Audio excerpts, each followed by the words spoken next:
Yo, what's up, guys? This is Dark back here hitting you up with another PvP guide. Today, we're covering off Unholy DK PvP for patch 7.2. Now, if you guys have been following the arenas like I have, you'll see that Unholy DKs are doing really well right now. And so, we're going to cover off on this, and we're going to let you guys know what honor talents and normal talents you guys should be running that all the pros are saying are the absolute best. So let's go ahead and let's start off with your normal talents, and let's start off with tier 1. Tier 1, we're starting off with All Will Serve. It's the best talent on this tier. Aside from giving you an on-demand pet summon, it also gives you an additional minion, slightly increasing your overall damage. Bursting Sores is an alternative choice if you plan on playing super aggressive and you don't care about your pet getting cleaved, if you are playing a dot class. Ebon Fever is the best talent in this tier, as it gives you a lot more AoE damage. So let's shoot down to tier 2. Blighted Rune Weapon. It's the best choice on this tier. It makes swapping targets significantly easier, allowing you to build stacks of festering wounds quickly on a target every minute. Tier 3, we're going with Castigator. The Necrotic Strike build from last season is being swapped out for more consistent passive damage options. Castigator allows you to ramp up your damage quicker in an arena, giving you more consistent pressure overall. Next, we shoot down to tier 4, and we're going with Asphyxiate. As being one of the most iconic DK abilities since its creation, and is a talent of choice, because Unholy DKs no longer have Strangulate. It is really important to choose this talent, as it gives you access to powerful ranged CC ability. Nothing like being able to lock up that healer when they're running away. Tier 5. Let's go into some defensive. Your talent choice for this highly depends on what comp you're playing against. If you're fighting a team with physical DPS, Corpse Shield is usually your best option.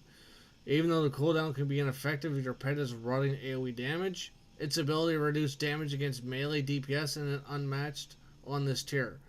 If you are playing against a Spell Cleave, or if you are playing without All Will Survive, then Spell Eater is definitely the better option. This talent increases your survivability and also allows you to avoid more casted CC during the duration of Anti-Magic Show. The only time you ever want to play Lingering Apparition is if you are absolutely certain the enemy team will not attack you. This offensive talent option for this is the offensive talent option for this tier. So let's go ahead and let's shoot down to tier 6, and we'll finish off tier 7 in just a moment. As of 7.2, Infected Claws is the best talent choice. Overall, this talent will yield the most consistent DPS by giving you additional festering wound stacks. This allows you to ramp up your damage quicker on enemy targets. Quicker damage, quicker dead. Tier 7, Soul Reaper is the strongest talent on this tier in terms of consistent damage. The stacking haste buff it provides increases your DPS by a noticeable amount and allows you to deal really good damage over its duration. Next thing we're going to hit up is your honor talents. So let's go ahead and let's get right into that. First off, we're going to hit up the Gladiator's Medallion on tier 1. It's your best choice. Most teams will check for adaptation before using any meaningful CC. Having an on-demand CC break is really important as a DK, especially when you need to use it in combination with the defensive CC. Relentless can be an option against team that has spammable, non-dearring CC. Also, if you're playing Orc, Relentless works well with that. This talent is often useful if you're not the kill target, but will be getting constantly polymorphed or feared through the matchup. Down to tier 2.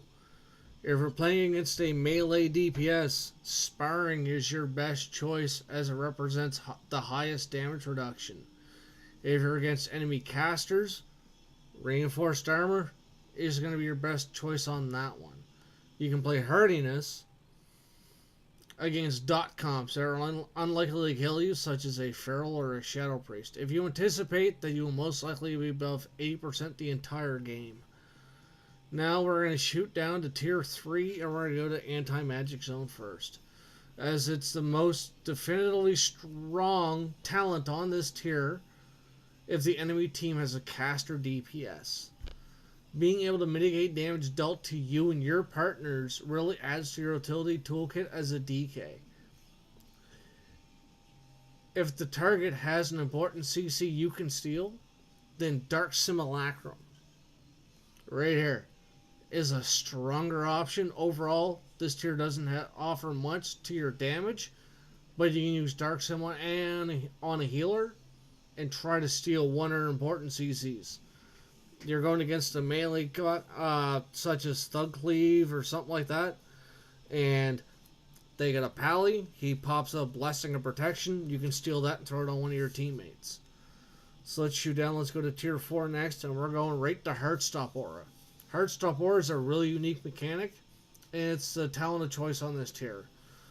Slowing down the recovery rate of an enemy's CDs is really good for allowing you to stay ahead in the tempo of a game in nearly every matchup.